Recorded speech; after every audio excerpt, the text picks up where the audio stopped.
नमस्कार, मैं हूं आपके साथ राधा अग्रवाल और आप देख रहे हैं न्यूज इंडिया। तो 16 आने सच में आपका एक बार फिर स्वागत है। चलिए बात करते हैं खबरों की। सबसे पहले बात करेंगे मिडिल ईस्ट की। मिडिल ईस्ट में जंग का खतरा लगातार गहराता जा रहा है। 13 दिनों से ईरान पर लगातार हमले हो रहे हैं और अब निगाहें अमेरिका के अगले कदम पर टिकी हुई हैं। खबरें हैं कि अमेरिका बड़े हमलों पर विचार कर रहा है, जबकि तेहरान ने साफ शब्दों में चेतावनी दी है कि किसी भी नए हमले का जवाब पहले से ज्यादा कड़ा होगा। अब सवाल यही है कि क्या हालात अब महाविध्वंस होने वाले हैं और क्या कुछ अमेरिका की आगे की तैयारी है, क्या रणनीति है। जिस तरीके से लगातार हमले हो रहे हैं, अमेरिका क्या चाहता है, सब कुछ इस रिपोर्ट में देखिए।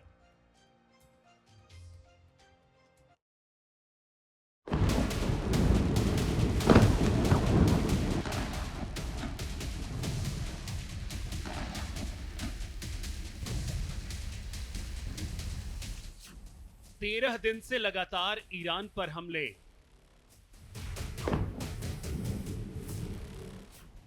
अब सबसे बड़े अटैक की तैयारी में अमेरिका। तेहरान की दो टूक चेतावनी।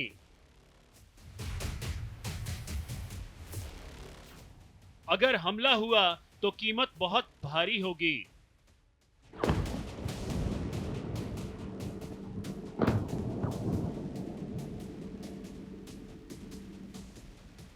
मिडिल ईस्ट में हालात लगातार विस्फोटक होते जा रहे हैं। अमेरिका ने लगातार 13वें दिन भी ईरान पर सैन्य कार्रवाई जारी रखी है। ईरान के 5 शहरों में धमाके सुने गए।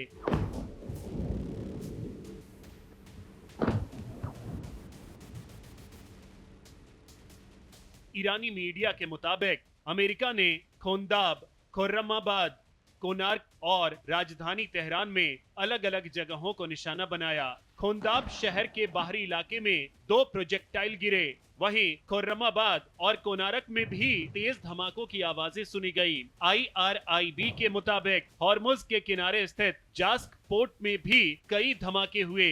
यह इलाका रणनीतिक रूप से बेहद अहम माना जाता है, क्योंकि दुनिया के बड़े हिस्से का तेल इसी समुद्री रास्ते से गुजरता है। तो ईरान ने दावा किया है कि उसने बहरीन और जॉर्डन में अमेरिकी सैन्य ठिकानों पर ड्रोन हमले किए।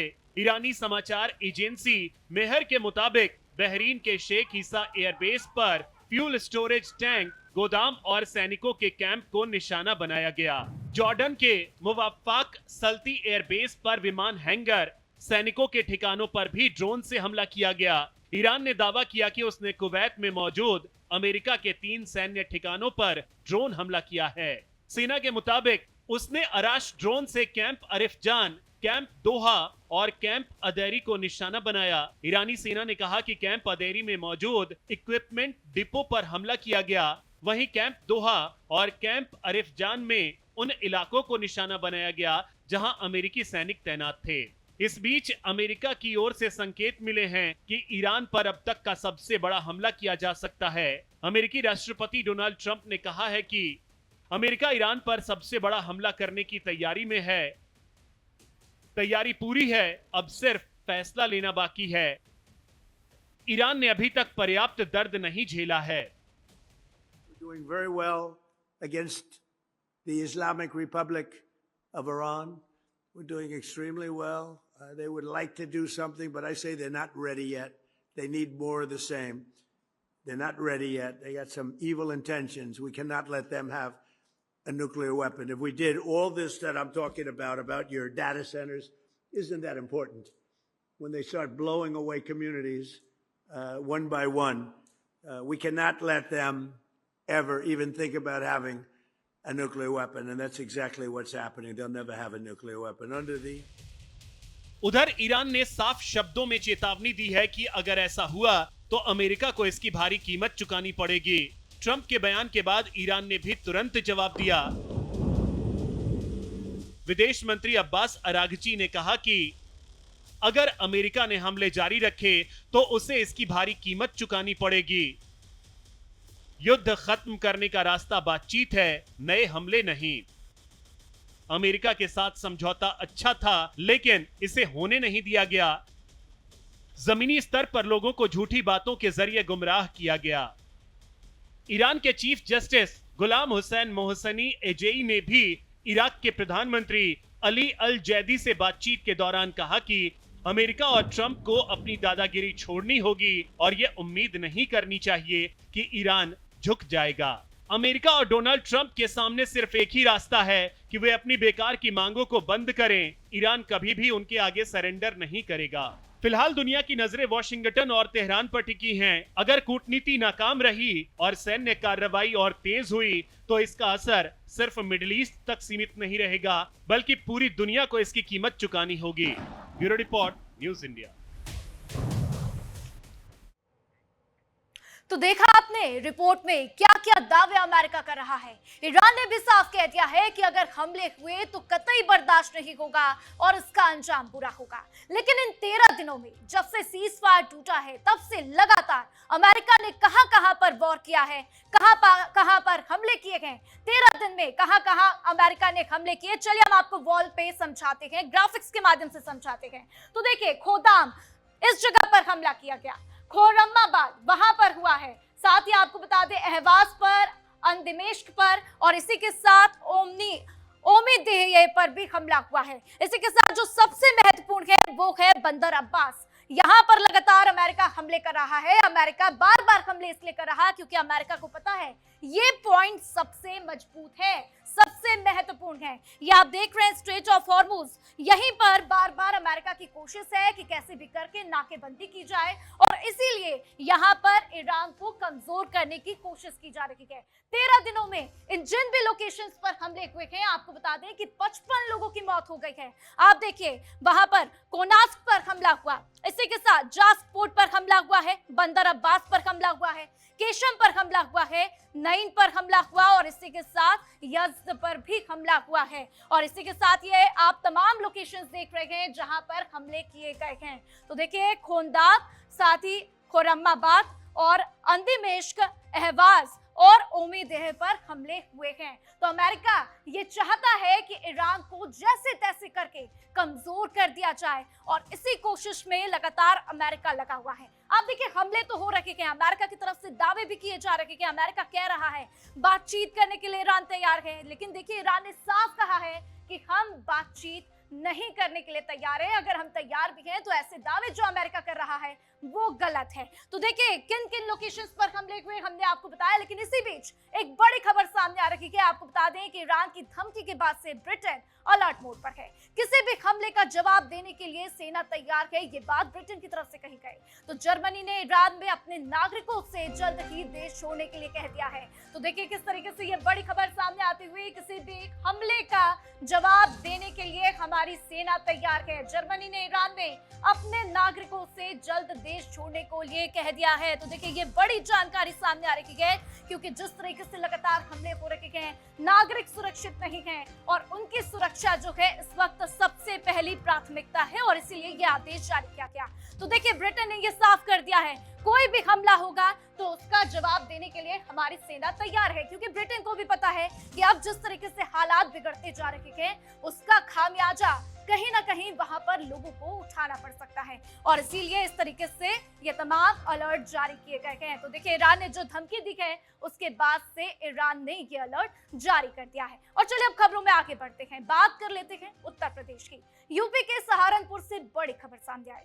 सहारनपुर में पटाखा फैक्ट्री में विस्फोट हो गया, 100 मीटर दूर उड़े शव के चित्रे और ऐसे में कई लोगों की मौत की आशंका जताई गई है। तो गंगोह क्षेत्र में पटाखा फैक्ट्री में विस्फोट हुआ, जहां पर सहारनपुर के गंगोह थाना क्षेत्र के नया गांव में शुक्रवार को एक पटाखा फैक्ट्री में भीषण विस्फोट हो गया। तो धमाका इतना तेज था कि पूरे इलाके में अफरा तफरी मच गई। प्रारंभिक जानकारी के अनुसार हादसे में कई लोगों की मौत होने की सूचना है, जबकि कई अन्य के घायल होने की भी आशंका जताई गई है। तो प्रत्यक्षदर्शियों के मुताबिक विस्फोट के बाद से फैक्ट्री में आग लग गई और धमाके की आवाज दूर दूर तक सुनाई दी। तो आसपास के ग्रामीण तुरंत मौके पर पहुंच गए और राहत कार्य में भी जुट गए। तो सूचना मिलते ही पुलिस प्रशासन और दमकल विभाग की टीमें भी घटनास्थल पर पहुंच गई और हादसे में फैक्ट्री का एक हिस्सा भी क्षतिग्रस्त हो गया है। तो ये तस्वीरें भी आप देख रहे हैं किस तरीके से वहां पर स्थिति बनी हुई नजर आई। यूपी के सहारनपुर का ये मामला, जहां पर तस्वीरें आप देखिए आपको विचलित कर सकती है, इसलिए हमने इन्हें ब्लर भी किया है। सहारनपुर में पटाखा फैक्ट्री में विस्फोट हुआ है, ये दिल दहला देने वाली खबर, जिसमें 100 मीटर तक शव के परखच्चे उड़ गए और इसने सभी को झकझोर कर रख दिया है। तो कई लोगों की मौत की आशंका जताई गई है और ऐसे में देखना होगा कि आगे क्या कुछ जानकारियां हाथ लगती हुई नजर आएंगी। और चलिए अब बात करेंगे यूपी के अमरोहा की, जहां पर एक ऐसा मामला सामने आया जिसने सोशल मीडिया से लेकर धार्मिक गलियारों में तहलका मचा कर रख दिया है। यहीं के फेमस रील मेकर 3 सखी बहनें सरोज, सावित्री और संतोष ने एक ही युवक के साथ शादी रचा ली है। ये वीडियो सोशल मीडिया पर वायरल हो रहा है। आप देखेंगे, आप भी चौंकते हुए नजर आएंगे कि आखिर ये क्या हो रहा है। 3 बहनें एक ही लड़के से शादी के लिए तैयार और घर में खुशी का माहौल दिख रहा। ये वीडियो सोशल मीडिया पर जमकर वायरल हो रहा।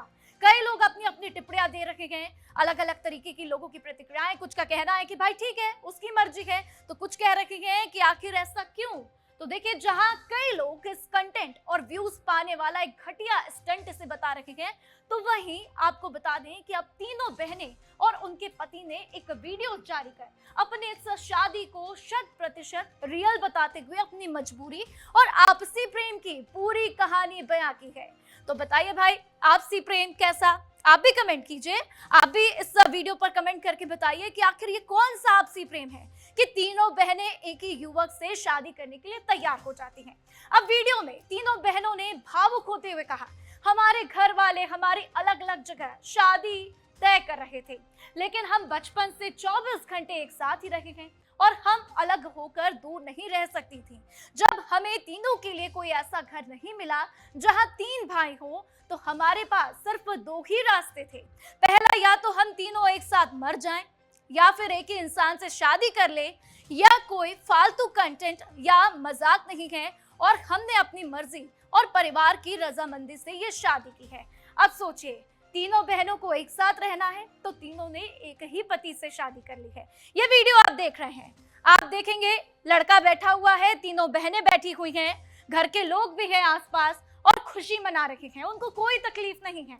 तो हालांकि आपको बता दें कि ये जो शादी का वीडियो है ये वायरल हुआ और वायरल होने के बाद से ही इस पर विवाद काफी गहराता गया और लोग अपनी प्रतिक्रियाएं देते हुए नजर आए। लोगों का अलग अलग रिव्यू इसके ऊपर आता हुआ कि भाई कहीं फेमस होने के लिए तो ऐसा नहीं कर दिया, क्योंकि आजकल सोशल मीडिया पर जो भी आता है लोग उसको रियल नहीं मानते हैं।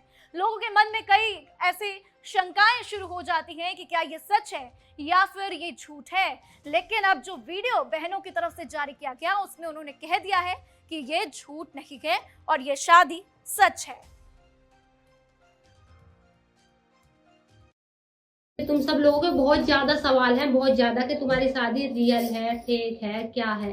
तो भी शादी तो रियल है और कुछ लोग हमें गलत बता रहे हैं, ज्यादातर लोग गलत ही बता रहे हैं। तुमने एक इंसान से शादी क्यों करी भाई, इसमें गलत क्या है? अगर हम अलग अलग शादी कर लेते तो वो तो ठीक है तुम लोगों की नजरों में, है नहीं? हमने साथ रहने की वजह से एक लड़के से शादी कर ली तो ये बहुत गलत किया। और अब तुम सुनो शुरुआत से सच्चाई सुनो। क्यों की?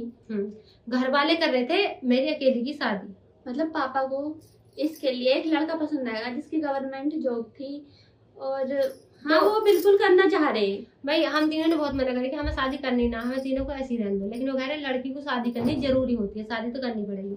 तो मेरी कहीं और होती, इसकी कहीं और होती, इसकी और होती, हम हो जाते बहुत बहुत दूर, और जो कि हम दूर रह ही नहीं सकते। तो हमने और चलिए अब बात करते हैं उत्तर प्रदेश के लखीमपुर खीरी की, जहां से एक ऐसा वीडियो सामने आया जिसने सोशल मीडिया पर सनसनी मचा दी है।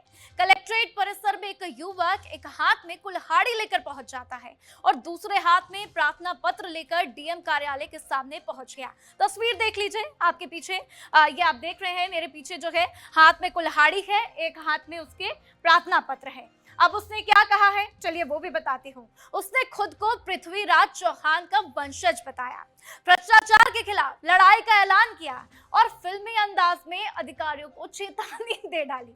अब सोचिए, अगर मुझे हंसी आ रही है तो आपको भी आ रही होगी। अब इस वायरल वीडियो ने तहलका मचा कर रख दिया है, क्योंकि ये वायरल वीडियो जैसे ही लोगों के सामने आया, लोगों की प्रतिक्रियाएं सामने आ गई। अब वायरल वीडियो होने के बाद से कहानी का दूसरा पहलू भी सामने आया, चलिए वो भी बता देते हैं। पड़ोसियों ने युवक पर गंभीर आरोप लगाए हैं। क्या कुछ लोगों ने आरोप लगाए, क्या बातें सामने आई हैं, आपको हम एक रिपोर्ट के जरिए दिखाते हैं।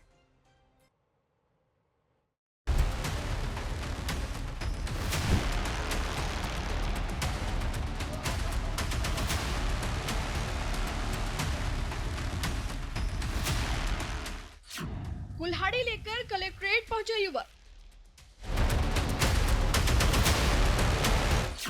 भ्रष्टाचार के खिलाफ अनोखा प्रदर्शन। खुद को बताया पृथ्वीराज चौहान का वंशज। पृथ्वीराज चौहान के वंशज हैं हम। घायल फिल्म के डायलॉग से दी चेतावनी। भ्रष्टाचार के खिलाफ मेरा पुराना उठाए। वायरल वीडियो के बाद पलटी कहानी। पड़ोसियों ने लगाए गंभीर आरोप। बस मेरा यही है, भ्रष्टाचार के खिलाफ मेरा पुराना उठाए। पृथ्वीराज चौहान के वंशज हैं हम। ठीक है, कोई भी रिकॉर्ड कर सकता है, मुझे कोई आपत्ति नहीं है। लखीमपुर खीरी का कलेक्ट्रेट परिसर, जहां अचानक एक युवक हाथ में कुल्हाड़ी लेकर पहुंचता है, दूसरे हाथ में प्रार्थना पत्र है और जुबान पर भ्रष्टाचार के खिलाफ गुस्सा।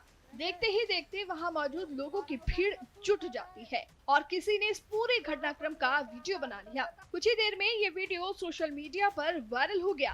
युवक की पहचान सिंगाही थाना क्षेत्र के भैरमपुर गांव निवासी राम सिंह के रूप में हुई है। वीडियो में राम सिंह खुद को पृथ्वीराज चौहान का वंशज और एक मजदूर बताते हुए दावा करता है कि उसकी कुल्हाड़ी भ्रष्टाचार के खिलाफ उठी है। वो फिल्म घायल के मशहूर डायलॉग का जिक्र करते हुए अधिकारियों को चेतावनी देता नजर आता है। एक हाथ में कुल्हाड़ी, दूसरे में प्रार्थना पत्र। भ्रष्टाचार के खिलाफ फिल्मी अंदाज में प्रदर्शन। राम सिंह का कहना है कि वो पंचर जोड़ने का काम करता है और भ्रष्टाचार के खिलाफ किसी न किसी को भगत सिंह बनना ही पड़ेगा। उसका आरोप है कि उसकी शिकायतों पर कार्रवाई नहीं हो रही, इसलिए वो इस तरीके से अपनी आवाज उठाने पहुंचा है। लेकिन वीडियो वायरल होने के बाद कहानी का दूसरा पक्ष भी सामने आया। सिंगाही पुलिस ने राम सिंह के पड़ोसियों के बयान सार्वजनिक किए। पड़ोसियों का आरोप है कि मामला भ्रष्टाचार से ज्यादा आपसी जमीन विवाद का है। वहीं पड़ोसी पैकर्मा का आरोप है कि राम सिंह ने सड़क पर गड्ढा खोद रखा है। विरोध करने पर वो गाली गलौज करता है और दुकान पर आने वाले ग्राहकों को भी परेशान करता है। पड़ोसियों का कहना है कि इस वजह से उनका रोजमर्रा का जीवन प्रभावित हो रहा है। महिला पड़ोसी सुंदरी ने भी राम सिंह पर गंभीर आरोप लगाए। उनका कहना है कि दुकान के सामने गड्ढा खोदने से नाली का पानी तक नहीं निकल पाता। इतना ही नहीं, दुकान पर बैठने और ग्राहकों के आने पर भी उन्हें अभद्र भाषा का सामना करना पड़ता है। फिलहाल इस पूरे मामले में पुलिस जांच कर रही है। सोशल मीडिया पर वायरल वीडियो ने कई सवाल खड़े कर दिए हैं। क्या ये भ्रष्टाचार के खिलाफ अनोखा विरोध था या फिर निजी विवाद को अलग रंग देने की कोशिश? इसका जवाब अब जांच के बाद ही साफ होगा। लाल कुल्हाड़ी लेकर डीएम कार्यालय पहुंचने की ये घटना चर्चा का विषय बनी हुई है। पुलिस पूरे मामले की जांच में जुटी है और वायरल वीडियो के हर पहलू की पड़ताल की जा रही है।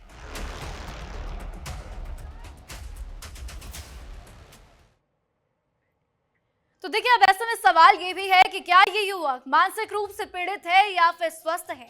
इसको लेकर भी अब उसका हेल्थ चेकअप कराया जाएगा। तो चलिए खबरों में आगे बढ़ते हैं। इसी बीच बड़ी खबर आती हुई रात 8 बजे शिक्षा मंत्रालय बड़ा ऐलान कर सकता है।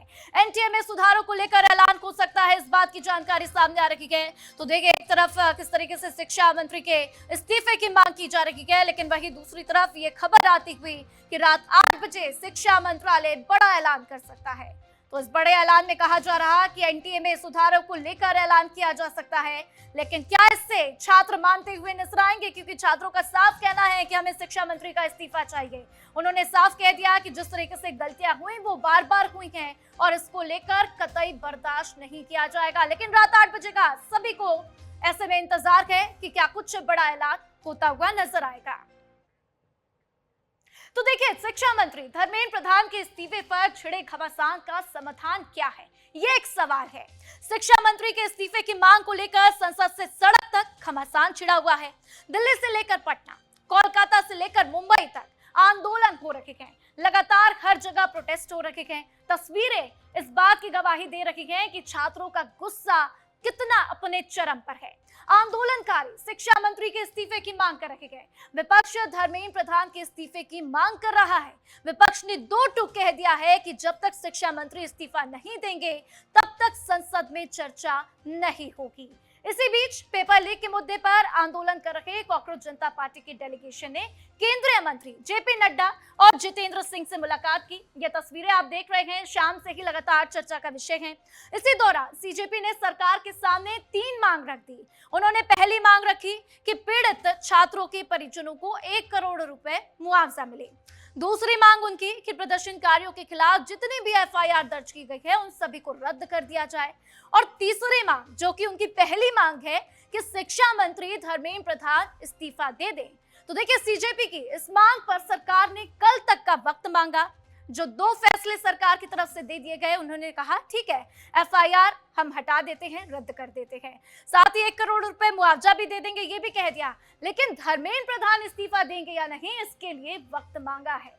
तो वहीं देखिए, इधर पेपर लीक के मुद्दे पर अनशन कर रहे समाज सेवी सोनम वांगचुक ने पेपर लीक के मुद्दे पर सरकार के लिखित आश्वासन के बाद से पेपर लीक पर अपना अनशन तोड़ दिया। उन्होंने उम्मीद जताई है कि सरकार पेपर लीक के मुद्दे पर उचित कदम उठाएगी। प्रधानमंत्री मोदी ने भी युवाओं को भरोसा दिया है कि पेपर लीक के मुद्दे पर नया कानून बनाकर दोषियों के खिलाफ सख्त कार्रवाई करेंगे। लेकिन इसके बावजूद विपक्ष धर्मेंद्र प्रधान के इस्तीफे की मांग पर अड़ा हुआ है। साफ कह दिया है कि हमें इस्तीफा चाहिए, नहीं तो हम नहीं मानेंगे। अब ऐसे में सवाल है कि अब आगे क्या होगा। अगर शिक्षा मंत्री का इस्तीफा नहीं हुआ तो क्या बवाल और बढ़ेगा, और क्या सरकार उनकी मांग को मान लेती है? इन दोनों ही मामले पर लगातार सवाल खड़े हैं।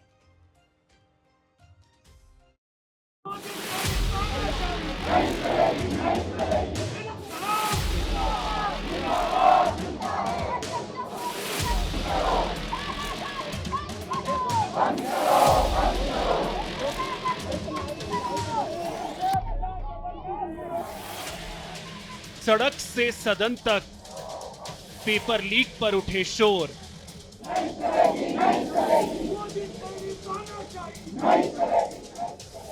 शिक्षा मंत्री के इस्तीफे पर जोर और बढ़ते आक्रोश के बीच कॉकरोच जनता पार्टी और सरकार के बीच दूसरे दौर की बातचीत हुई। सीजेपी की ओर से आशुतोष रांका और सौरभ दास केंद्रीय मंत्री जेपी नड्डा और जितेंद्र सिंह से बात करने गए वीपी हाउस, जहां कॉकरोच जनता पार्टी ने सरकार के सामने 3 लिखित मांग रखी। पहला, पीड़ित छात्रों के परिजनों को 1 करोड़ रुपए मुआवजा। दूसरा, प्रदर्शनकारियों के खिलाफ दर्ज की गई एफआईआर रद्द हो। और तीसरा, शिक्षा मंत्री धर्मेंद्र प्रधान का इस्तीफा। धर्मेंद्र प्रधान के इस्तीफे पर सरकार से विस्तृत चर्चा हुई। हमने सरकार को न सिर्फ जंतर मंतर पर जो प्रोटेस्ट चल रही है, बल्कि जो देश भर में समय प्रदर्शन चल रहे हैं, 150-200 से ज्यादा शहरों में समय प्रदर्शन चल रहे हैं, सबकी बहुत साफ शब्दों में एक ही मांग है, धर्मेंद्र प्रधान का इस्तीफा या कैबिनेट से उनकी बर्खास्तगी। ये सेंटीमेंट, ये हमने सरकार को बहुत साफ शब्दों में बता दिया है। हमने कहा है कि इसके नीचे कुछ भी मंजूर नहीं होगा। सरकार ने बोला है कि इस बारे में प्रधानमंत्री को अवगत कराया जाएगा और जल्दी इस बारे में एक डिसीजन लिया जाएगा। कल दोपहर में सरकार ने फिर से एक और मुलाकात की बात की है और हमने बताया है कि हमें जल्द ही अब एक ठोस निर्णय इस मुद्दे पर चाहिए। उनकी मुख्यतः 3 डिमांड थी और 5 सुधार के दृष्टि से परीक्षा हमने उनको कहा है कि हम कल आपके साथ दोपहर बाद मिलेंगे और फिर हम अपने जो चर्चा वो आपको बताएंगे। अब शनिवार को फिर सरकार और कॉकरोच जनता पार्टी के बीच बातचीत का एक और राउंड शुरू होगा। इससे पहले बदहाल खस्ताहाल एजुकेशन सिस्टम के खिलाफ 27 दिन से अनशन कर रहे समाज सेवी सोनम वांगचुक ने केंद्रीय मंत्री जेपी नड्डा और जितेंद्र सिंह से लंबी चर्चा और सरकार की ओर से मिले आश्वासन के बाद मेदांता अस्पताल में जेपी नड्डा के हाथों से जूस पीकर अपना अनशन तोड़ा। अनशन तोड़ने के बाद सोनम वांगचुक ने दावा किया कि सरकार के 3 आश्वासन के बाद उन्होंने अनशन तोड़ा। पहला आश्वासन, जंतर मंतर पर शांतिपूर्ण प्रदर्शन करने वालों और 20 जुलाई को संसद मार्च में शामिल लोगों के खिलाफ कोई मामला दर्ज नहीं किया जाएगा। दूसरा, संसद में पेपर लीक रोकने और परीक्षा प्रणाली सुधारने पर चर्चा होगी ताकि इसका स्थायी हल निकाला जा सके। और तीसरा, हाल में नीट पेपर लीक के कारण जिन छात्रों ने आत्महत्या की, उनके परिवारों को उचित मुआवजा देने पर भी सरकार सकारात्मक तरीके से विचार कर रही है। नीट पेपर्स और परीक्षाओं की प्रणाली पर चर्चा करेंगे, ये आश्वासन दिया। और जो सरकार से इस तरफ से मंत्रीगण आए थे, उन्होंने भी ये आश्वासन दिया, जिसका कि 2 दिन से हम बहुत ही कड़ा क्या कहेंगे, एक तरह का बार्गेन चल रहा था कि मुझे आश्वासन चाहिए और लिखित में चाहिए, और इसमें 2 दिन लगे और मुझे इसलिए अनशन पर 2 दिन और बैठना पड़ा, और ज़्यादा भी बैठ जाता तो आखिर में आज उन्होंने लिखकर आश्वासन दिया है। सोनम वांगचुक के अनशन तोड़ने पर प्रधानमंत्री मोदी ने सोशल मीडिया पोस्ट कर लिखा, मैं सोनम जी से आग्रह करता हूं कि वो डॉक्टरों की सलाह के अनुसार अपनी दिनचर्या रखें और जल्द से जल्द अपना पुराना वजन फिर से प्राप्त करें। मैं प्रभु से प्रार्थना करता हूं कि सोनम जी स्वस्थ रहें। इसके अलावा प्रधानमंत्री मोदी ने पेपर लीक के मुद्दे पर देश के युवाओं को बड़ा संदेश दिया। मैंने आज फास्ट ट्रैक कोर्ट के लिए विभागों को निर्देश दिए थे। आज विभागों ने लगातार मेहनत करके देर रात मुझे मुसद्दा भी दे दिया। फास्ट ट्रैक कोर्ट और कठोर सजा के प्रावधान के साथ का ये मुसद्दा कल कैबिनेट में चर्चा होगी। कैबिनेट के साथियों के सुझाव के बाद उसका अंतिम रूप दिया जाएगा और सोमवार से संसद का दूसरा सप्ताह शुरू हो रहा है, तब जल्द से जल्द उस बिल को सदन में पारित कराने का प्रयास किया जाएगा। पेपर लीक पर संशोधित बिल को मोदी कैबिनेट ने मंजूरी दे दी है। सरकार अगले सप्ताह मॉनसून सत्र के दौरान इस संशोधित विधेयक को संसद में पेश करने की तैयारी में है, जिसमें पेपर लीक माफिया के खिलाफ कड़े प्रावधान होंगे। नए कानून में स्पेशल फास्ट ट्रैक कोर्ट को लीगल बैकिंग मिलेगी। साथ ही फास्ट ट्रैक कोर्ट को 3 महीनों में सुनवाई करने और फैसला देने को कहा जाएगा, जबकि पेपर लीक मामले में 10 साल की सजा और 10 करोड़ के जुर्माने का प्रावधान होगा।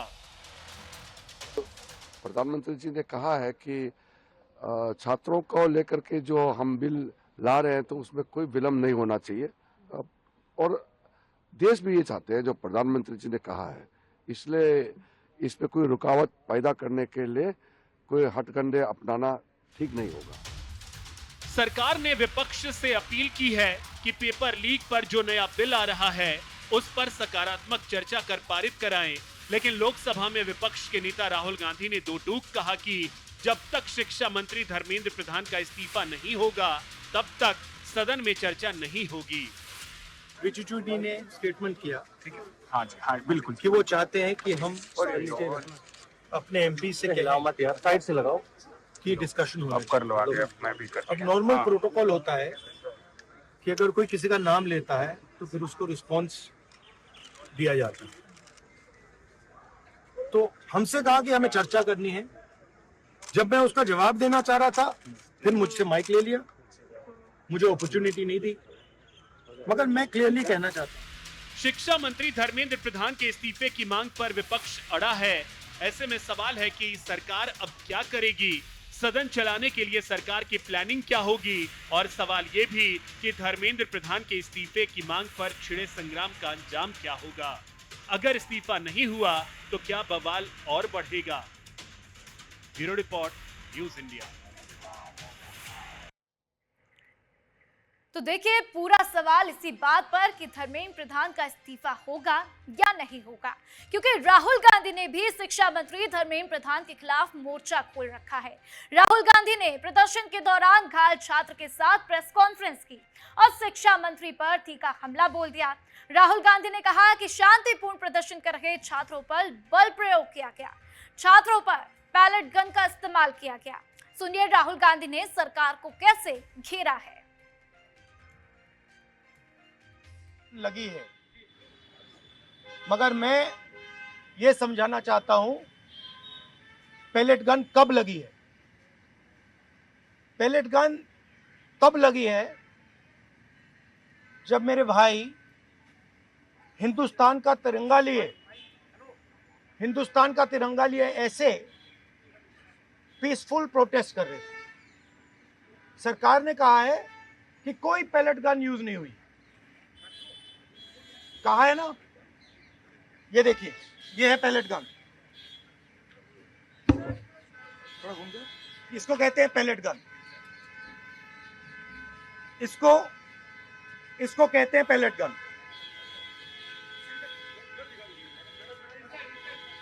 ठीक है, और इनकी आंख डैमेज हो गई है,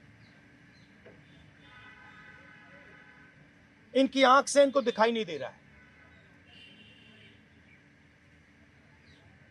तो ये हमारे फ्यूचर है हिंदुस्तान के। ऐसे हजारों युवाओं पर पैलेट गन चलाई गई है, लाठी चलाई गई है, मारा गया है, पीटा गया है। और ये क्या कर रहे हैं? पीसफुल प्रोटेस्ट कर रहे हैं। क्यों कर रहे हैं? इनका पेपर लीक हुआ है। इन्होंने पुलिस का एग्जाम किया, मेहनत की, सालों मेहनत की, और फिर एक दिन इनको बताया गया कि भैया पेपर लीक हो गया है। तो सुना आपने राहुल गांधी क्या कुछ कह रहे थे। राहुल गांधी का मुद्दा यह है कि सरकार ने सीधा उनके ऊपर गोलियां चलवा दी, पैलेट गन चलवा दिए, वो छर्रे चलवा दिए जिन्होंने अपने हक की लड़ाई लड़ी, जिन्होंने अपने लिए आवाज उठाई। तो देखिए, इधर नेट पेपर लीक के खिलाफ 27 दिनों से भूख हड़ताल पर बैठे सोनम वांगचुक ने आखिरकार अपना अनशन खत्म कर दिया। गुरुग्राम के अस्पताल में केंद्रीय मंत्री जेपी नड्डा ने उन्हें जूस पिलाकर अनशन तोड़वाया। सरकार की ओर से 3 प्रमुख मांगों पर लिखित आश्वासन मिलने के बाद ही वांगचुक ने यह फैसला ले लिया। हालांकि शिक्षा मंत्री धर्मेंद्र प्रधान के इस्तीफे की मांग पर कोई सहमति अभी तक नहीं बनी है, जिस पर आंदोलन कर रही सीजेपी अब भी अड़ी हुई है। और सीजेपी ने देखिए साफ कह दिया, जैसे ही बातचीत खत्म हुई उसके बाद दोनों प्रतिनिधि बाहर आकर ये बात कहते हुए नजर आए कि देखिए 2 मांगे तो स्वीकार हो गई, लेकिन धर्मेंद्र प्रधान का हमें इस्तीफा चाहिए। ये बात हमने सरकार को साफ साफ कह दी है, और अब क्या होगा वो कल पता चलेगा।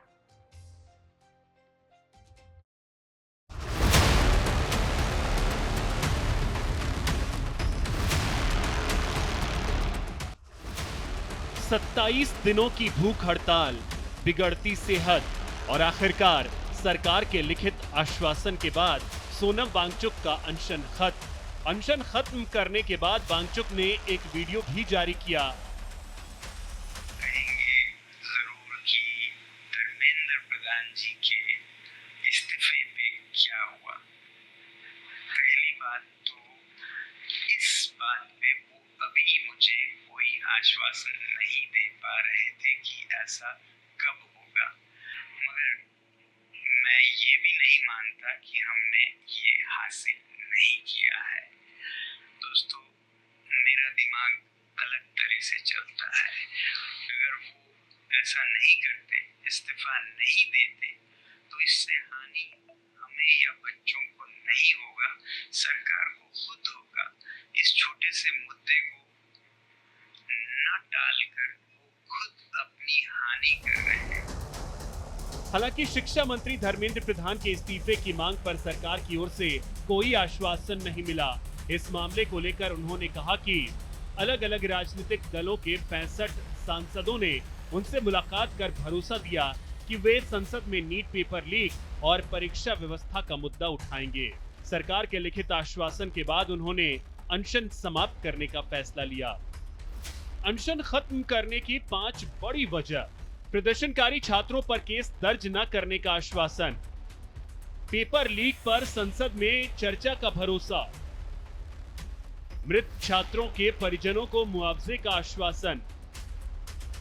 65 सांसदों ने संसद में चर्चा का आश्वासन दिया। आगे आंदोलन जारी रखने के लिए अनशन समाप्त। वहीं कॉकरोच जनता पार्टी यानी सीजेपी ने सोनम वांगचुक के फैसले का स्वागत किया, लेकिन साफ कर दिया कि धर्मेंद्र प्रधान के इस्तीफे तक जंतर मंतर पर धरना जारी रहेगा।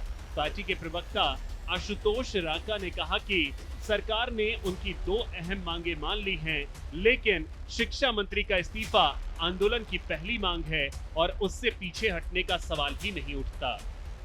जी से अपील कर रहे थे कि वो अपनी भूख हड़ताल ख़त्म करें। 27 दिन हो गए थे, तबीयत लगातार उनकी बिगड़ रही थी। हमें बहुत गर्व है कि सोनम जी ने कंडीशनल जो हमारी थी उसमें से 2 मांगी सरकार से मनवाई है। हम पर कोई भी जो भी प्रोटेस्टर्स हैं उन पर किसी भी प्रकार की कोई भी कानूनी कार्रवाई नहीं की जाएगी और एडिक्वेट कॉम्पनसेशन मिलेगा। उसका जो भी रिटर्न डिटेल्स है वो अभी तक आना बाकी है, लेकिन सोनम जी ने हंगर स्ट्राइक ख़त्म की है। हम ये बहुत साफ कर देना चाहते हैं कि धर्मेंद्र प्रधान के इस्तीफे तक जंतर मंतर का ये धरना जारी रहेगा। धर्मेंद्र प्रधान का इस्तीफा ही स्टार्टिंग से इस आंदोलन की मांग रही है और जब तक प्रधान जी इस्तीफा नहीं देते थे तब तक हम लोग पीछे हटने वाले नहीं। पीएम नरेंद्र मोदी ने भी सोनम वांगचुक के जल्द स्वस्थ होने की कामना की। सोशल मीडिया पर किए पोस्ट में प्रधानमंत्री ने लिखा कि डॉक्टरों की सलाह का पालन करें। 28 जून जंतर मंतर पर भूख हड़ताल शुरू। 16 जुलाई सरकार से ठोस जवाब न मिलने तक अनशन जारी। 18 जुलाई पुलिस सफदरजंग अस्पताल ले गई। 20 जुलाई सरकार जवाबदेही तय करे तभी अनशन खत्म होगा। 21 जुलाई दिल्ली हाईकोर्ट ने मेदांता अस्पताल ले जाने की अनुमति दी। 22 जुलाई सरकार से वार्ता, छात्रों पर कार्रवाई न करने का आश्वासन। 23 जुलाई जेपी नड्डा और डॉक्टर जितेंद्र सिंह मेदांता अस्पताल पहुंचे। 24 जुलाई सोनम वांगचुक ने जूस पीकर हड़ताल खत्म की। हालांकि अब इस मामले को लेकर राजनीतिक बयानबाजी भी तेज हो गई है। सहारनपुर से कांग्रेस सांसद इमरान मसूद ने कहा कि हमें पहले से मालूम था कि वो सरकार के साथ डील कर रहे हैं। अन्ना पार्ट 2, 12 साल अन्ना खामोश हो गए, अब वांगचुक साहब खामोश रहेंगे। ये कुछ नहीं है इसके अलावा। हमें तो पहले दिन से पता था। कल डील कर रहे थे आप सरकार के साथ, कोई छात्र भी था क्या वहां? सारे लद्दाख के लोग थे। आपकी अपनी डील हो रही है, आपने अपना डील करी है, इसके अलावा क्या है सरकार के साथ? सोनम वांगचुक को लेकर विवाद का ये पहला मामला नहीं है। इससे पहले भी वो अपने बयानों को लेकर चर्चा में आ चुके हैं। सितंबर 2025 में लेह में अशांति भड़काने का आरोप। नेपाल बांग्लादेश की क्रांतियों को गलत तरह से पेश करना। इन क्रांतियों के जरिए युवाओं को भड़काने का आरोप। उनके संस्थान एचियाल्स पर वित्तीय अनियमितता का आरोप। विदेशी फंडिंग के नियमों के उल्लंघन का आरोप। सोनम वांगचुक की 27 दिनों की भूख हड़ताल तो खत्म हो गई, लेकिन सवाल ये भी है कि जब इस आंदोलन की मुख्य मांग ही शिक्षा मंत्री का इस्तीफा था, तो 27 दिन के बाद इस अनशन को खत्म कर सोनम ने क्या संदेश देना चाहा? वहीं अब सबकी निगाहें सरकार के आश्वासन और संसद में होने वाली चर्चा पर टिकी है। Bureau report, news India.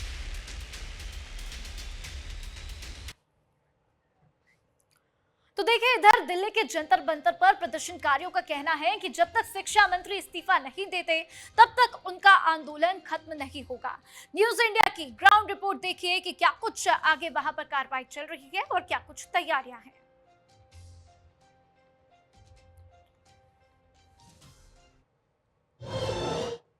कर रहे हैं, कहीं ना कहीं उनमें गुस्सा देखने को मिल रहा है। यहाँ पर तमाम लोग मौजूद हैं। क्या नाम है आपका? श्रेयान मारवा। कहाँ से आए? मैं गुड़गांव से। गुड़गांव से। अब नेक्स्ट स्टेप क्या रहेगा आपकी तरफ?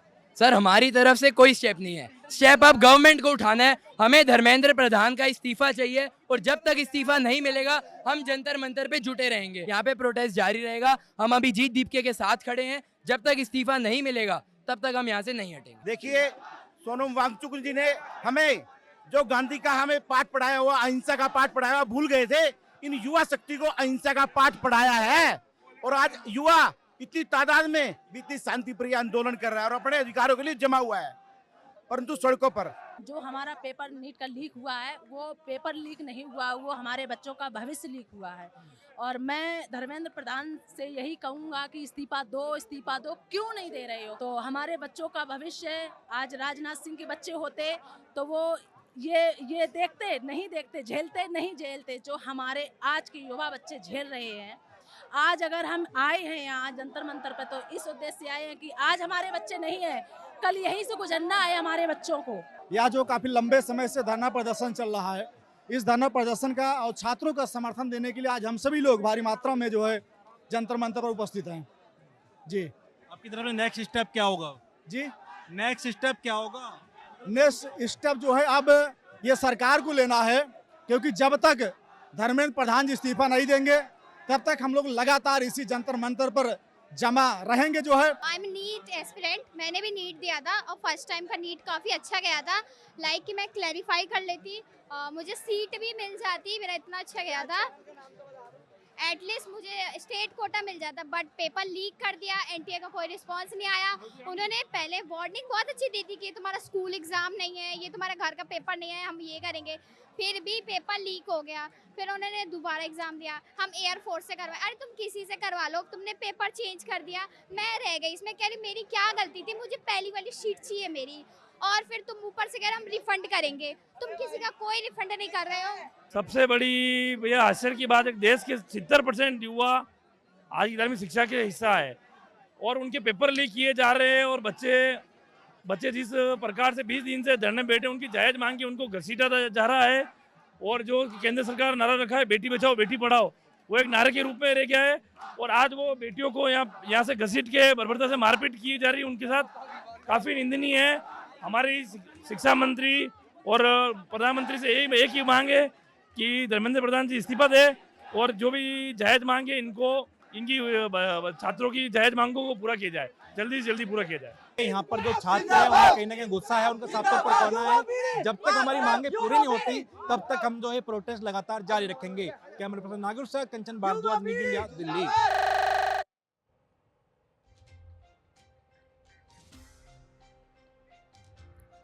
और चलिए अब बात करते हैं अन्य खबरों की। गुजरात में भारी बारिश से कई जिले बाढ़ की चपेट में हैं। उमरगाम तालुका में 43 इंच बारिश, तो वलसाड के उमरगाम तालुका में 35.67 इंच बारिश हुई है। लोगों की समस्याएं बढ़ चुकी हैं। वलसाड में पटेल समाज वाड़ी इलाके में कई कारें पानी में डूब गए। तापी जिले के व्यारा में भारी बारिश हुई, मेंढोला नदी से बाढ़ जैसे हालात हो गए। तो देखिए किस तरीके से, आपको बता दें कि तमाम जानकारियां सामने आई हैं, जहां पर वलसाड में किस तरीके की स्थिति हो चुकी है वो आप देख रहे हैं। तो सूरत में आपको बता दें कि भेंटावर क्रिक और कृष्णानगर में भी कुछ ऐसी ही स्थिति, वहां पर बाढ़ आ गई है। तस्वीरें आप देख लीजिए किस तरीके से भारी ट्रैफिक जाम लगा हुआ है। इन तस्वीरों में आप देख पाएंगे कि आपको गाड़ियां जो है पानी में डूबी हुई नजर आ रही हैं और ये तस्वीरें लोगों की परेशानियों को बयां करती हुई, लोगों के दर्द को बयां करती हुई। एक तरफ बाढ़ की तस्वीर, दूसरी तरफ गाड़ियां डूबी हुई और आप सोच लीजिए लोगों का क्या कुछ हाल है। तो कृष्णानगर में भी बाढ़ आई है, साथ ही नवसारी में भी बाढ़ में लोग फंसे हुए हैं और हेलीकॉप्टर से लोगों को एयरलिफ्ट किया जा रहा है, उनको मदद दी जा रही है। ये आप देखिए हेलीकॉप्टर की तस्वीर आप देखेंगे कैसे लोगों को एयरलिफ्ट करके वहां से निकालने की कोशिश हो रही है। दो तस्वीरें और दोनों ही लोगों के दर्द को बयां कर रही। बात कर लीजिए अहमदाबाद की, सूरत के हर जगह इलाकों में पानी भरा हुआ है। तो गुजरात के नवसारी में बाढ़ के चलते मेघर गांव डूब गया। गांव डूबने से लोग इसी बात से परेशान हैं कि आखिर उस गांव से बाहर जाएं तो जाएं कैसे। आप तस्वीरें देख रहे हैं किस तरीके से वहां पर हालात हैं। एयरलिफ्ट लोगों को करना पड़ रहा क्योंकि कोई और ऑप्शन बचा ही नहीं है। सड़क मार्ग का इस्तेमाल हो नहीं सकता क्योंकि बाढ़ आ गई है। और देखिए क्या स्थिति आप देख पाएंगे, गाड़ियां जो है डूबी हुई नजर आ रही हैं। लोगों की इसमें क्या क्या नुकसान है, गाड़ियां तो खराब होंगी, लोग कहीं काम पर नहीं जा सकते, खाने के लिए भी लोग तरस रहे हैं क्योंकि घर से बाहर जा ही नहीं सकते। अब ऐसे में खाए क्या, वो भी लोगों के मन में एक सवाल बन गया है। तो देखिए ये स्थिति क्या थी वो भी आपने तस्वीरों में देख लिया।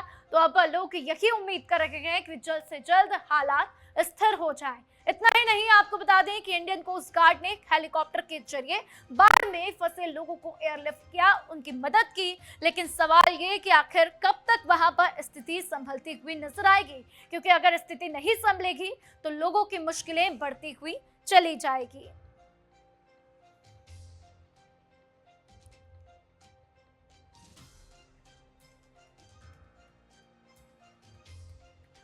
तो देखिए, गुजरात की हमने बात की। गुजरात में अहमदाबाद, सूरत में किस तरीके से इस वक्त स्थिति बनी हुई है, कैसे कैसे वहां पर पानी हर तरफ नजर आ रहा, वो आप तस्वीरों में देख रहे हैं। लोगों को एयरलिफ्ट किया जा रहा। हर साल ऐसी तस्वीरें आती हैं जब बाढ़ आती है और ऐसी तबाही मचती हुई नजर आती है।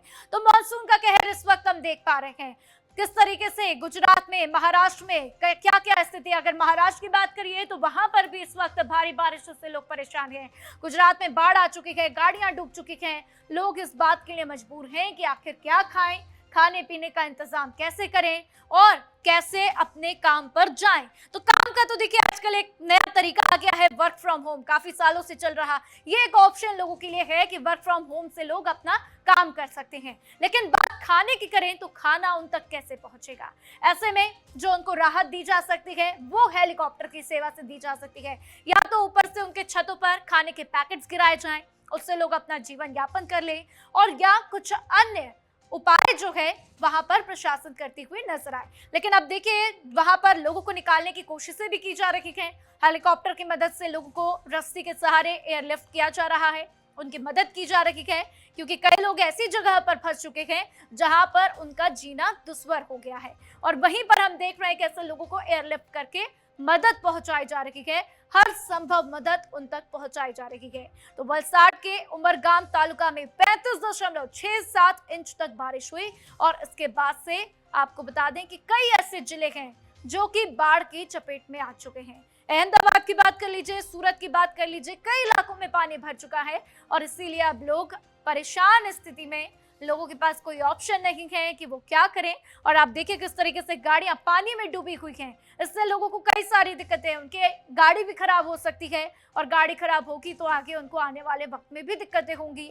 लेकिन इस वक्त आप देखिए, अगर ड्रोन कैमरे की ये तस्वीर आप देखेंगे तो पूरा इलाका आपको जलमग्न दिखाई दे रहा है। ऐसे में जो ग्राउंड फ्लोर में लोग रहते हैं उनके लिए ये भी दिक्कत है कि वो अपना घर छोड़कर कहाँ जाए, और कहा जो टॉप फ्लोर्स पर रहते हैं उनके लिए थोड़ी सी राहत की बात है कि वो वहां पर फंसे रह सकते हैं, अपना जीवन यापन कर सकते हैं। लेकिन आप सोचिए, जो सबसे नीचे तल्ले में है उसका क्या होगा, उसको वहां से कैसे निकाला जाएगा, क्योंकि उसके लिए मजबूरी बन चुकी है कि इस बाढ़ में वो फंसा हुआ है। दूसरी तस्वीर में आप देख ही रहे हैं किस तरीके से हेलीकॉप्टर से एयरलिफ्ट लोगों को किया जा रहा है, उनको हर संभव मदद पहुंचाई जा रही है। कोशिश की जा रही है कि ज्यादा से ज्यादा लोगों को सुरक्षित स्थानों पर भेजा जा सके। और चलिए अब बात करेंगे जम्मू कश्मीर की। जम्मू कश्मीर में लगातार हो रही भारी बारिश के चलते नदियों का जलस्तर काफी तेजी से बढ़ता जा रहा है। हालात को देखते हुए प्रशासन ने लोगों को हाई अलर्ट पर रहने की सलाह दी है। श्रीनगर से निसार रसूल ने एक रिपोर्ट तैयार की है। क्या कुछ स्थिति है, चलिए हम आपको उस रिपोर्ट में दिखा देते हैं।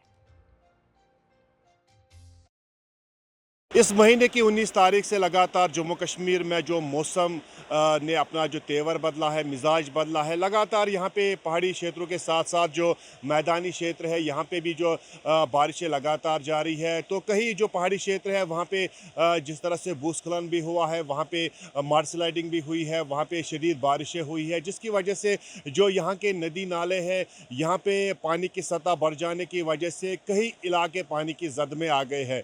हमारी मौजूदगी इस वक्त जो दरियाए लिदर बिल्कुल उसी किनारे पे है। यहाँ पे कल शाम से अगर जो पानी की सतह थोड़ी सी डाउन हो गई, कम हो गई, लेकिन उसके बावजूद भी खतरा अभी भी है।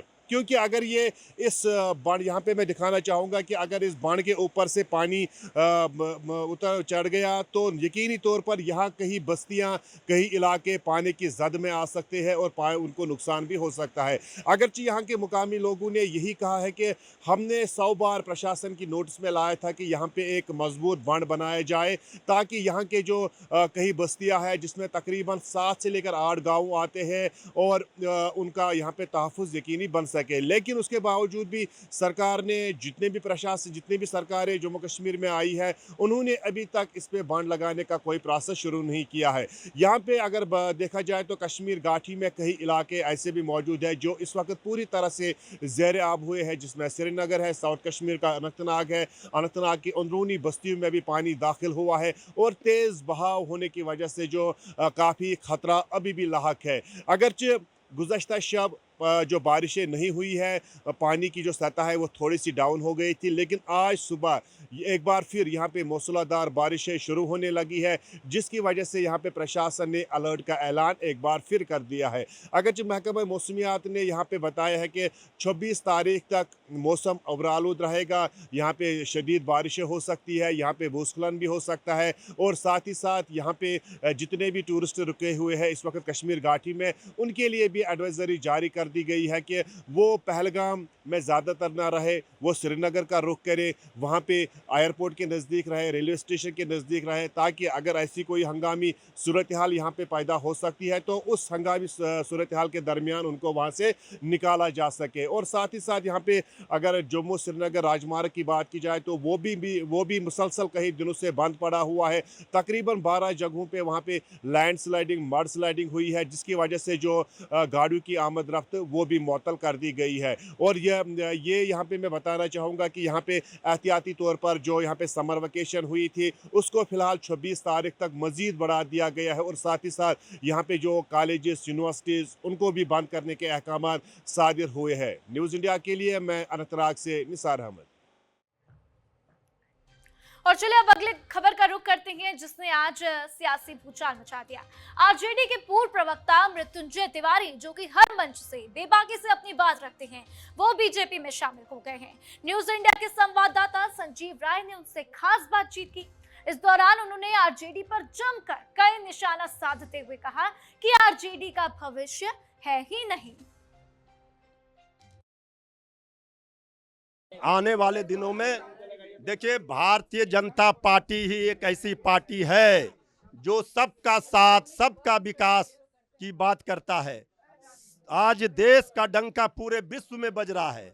बिहार आज समृद्ध बिहार का संकल्प माननीय मुख्यमंत्री सम्राट चौधरी जी ने लिया है, तो हमारे जैसे लोगों का योगदान इस पार्टी में होना जरूरी था। एक रास्ता था विनाश का, दूसरा विकास का, तो विनाश राष्ट्रीय जनता दल और तमाम विपक्षी लोग आज किस तरह से देश को तोड़ने पर आमदा हैं, किस तरह से छात्रों, नौजवानों को भड़का रहे हैं, हम उसके साथ नहीं रह सकते, इसलिए हम भारतीय जनता पार्टी के साथ जुड़े। लगातार आरजेडी तेजस्वी यादव के साथ रहे, उस बुरे वक्त में रहे जब पार्टी बहुत बुरे बस में थी। सबको पता है, हमने जब इस्तीफा दिया था तो एक एक बात हमने कह दिया था, हम भावुक थे, इसलिए हमको सब लोग जानते हैं कि हमने किस तरह पार्टी की सेवा की, लेकिन कोई कीमत नहीं दिया। थे हमारे साथ मृत्युंजय तिवारी, जिन्होंने आज भाजपा का दामन थामा है।